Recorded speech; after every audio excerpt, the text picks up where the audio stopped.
প্রতিটি দরিদ্র পরিবারে এমন একজন ব্যক্তি থাকেন যিনি তার পরিবার থেকে সমস্ত দারিদ্র্য মুছে দিয়ে পরিবারটাকে একটা হাই ক্লাস পরিবারের রূপান্তরিত করতে পারেন।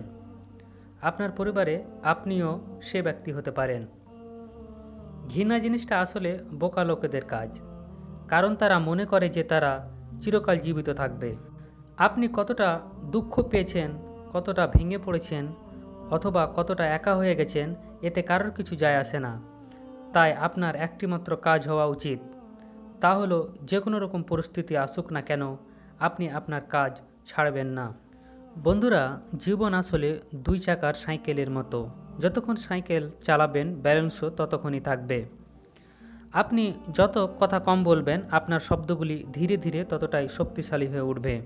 কারো দয়া বা করুণার পাত্র হয়ে আপনি বেশি দিন আপনার জীবন কাটাতে পারবেন না। তাই এসবের আশা না করে নিজের জীবনটাকে চালিয়ে নিয়ে যেতে শিখুন। প্রতিবার ঝগড়া করা একমাত্র অপশন নয়। আপনি চাইলে এটাও বলতে পারেন যে আমি এ কথার সাথে সহমত নই। আশা আর ভরসার মধ্যে সবথেকে বড় পার্থক্য এটাই যে আশা ভেঙে গেলে আপনি তা সহ করে নিতে পারবেন, কিন্তু ভরসা বিশ্বাস একবার ভেঙে গেলে তা আর কোনো মতোই সম্ভব নয়।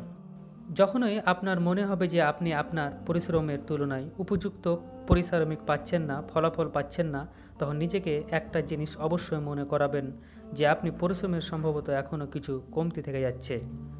যদি আপনার শৈশবে খুব একটা স্মরণীয় হয়ে না থাকে, তাহলে আপনার থেকে বয়সে ছোট যারা তাদের শৈশব স্মরণীয় করে রাখার চেষ্টা করুন। কারণ আপনার যেমন একটিমাত্র শৈশব ছিল, ঠিক তেমনভাবে ওদের কাছে একটা শৈশব আছে। কখনো কখনো সব কিছু পাবার জন্য সব কিছু হারাতে হয়। আপনি আপনার টেনশনকে যতটা গুরুত্ব দেন ততটা আর কেউ দেয় না। আর এই কারণে টেনশনকে এতটা গুরুত্ব দেওয়া ঠিক নয়।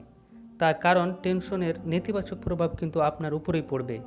হতে পারে আপনি কোনো সমস্যায় পড়েছেন, কিন্তু আপনার চিন্তা সমস্যার বদলে তার সমাধানের উপর কেন্দ্রীভূত হওয়া উচিত। যারা শুধু ঘৃণা করতে পারেন তাদের জন্য এই জীবনটা খুবই ছোট। তাই ঘৃণার বদলে নিজের কাজের প্রতি মনোযোগ দেওয়া অনেক বেশি উপকারী।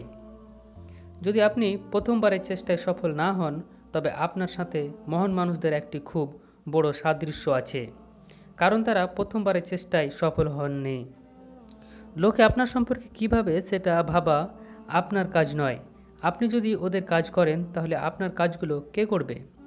আজ আপনি যতই উপার্জন করুন না কেন, আপনার পুরো জীবনের জন্য আপনার কিছু অর্থ সঞ্চয় করা উচিত। দুর্বলতা জানার আগে শত্রুপক্ষকে ছোট ভাবা অনুচিত, কারণ শত্রু যদি আপনার থেকে বেশি শক্তিশালী হয় তাহলে আপনাকে শেষ করে দেবে। জীবনটা খুশিতে বাঁচার চেষ্টা করুন, কারণ প্রতিদিন সন্ধ্যাতে কেবল সূর্য অস্ত যায় না, আপনার জীবনের আয়ু কমতে থাকে। লজ্জার বড়লোকির থেকে সম্মানের গরিবি আনা অনেক ভালো। কারোর খারাপ সময়ে হাসার মতো ভুল কখনো করবেন না। এ সময় সব মুখগুলো মস্তিষ্ক মনে রেখে দেয়।